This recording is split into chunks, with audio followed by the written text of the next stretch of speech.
The goat factor. Often I hear this when I talk about these kinds of things. But Stephen, you're speaking like an extremist. God is all merciful. And I hear many people say that when I talk about our urgently necessary transformation in right thinking. The transformation in right thinking is life or death.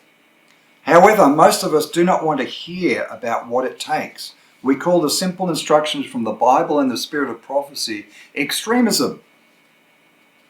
We want to do anything but follow those instructions, which reminds me of my goat. Remember I talked about the goat factor.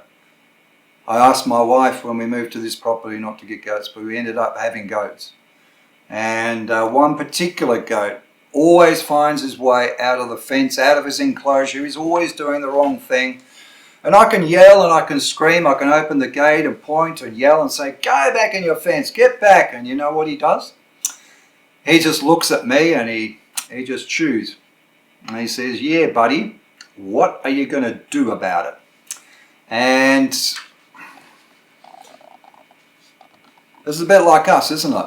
However, if I go and get my chainsaw after I've finished yelling and screaming and he doesn't do anything, and I start the chainsaw and I start moving with it towards him, he quickly, as a flash, starts moving back towards where he knows he's meant to be.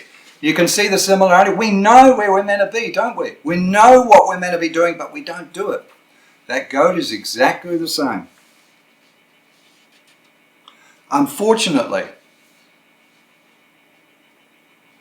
when God finally allows the Sunday laws to be enforced in the USA, it will be too late for most of us. The choices we make now in regard to right thinking are life and death. Those choices now and how we act on it.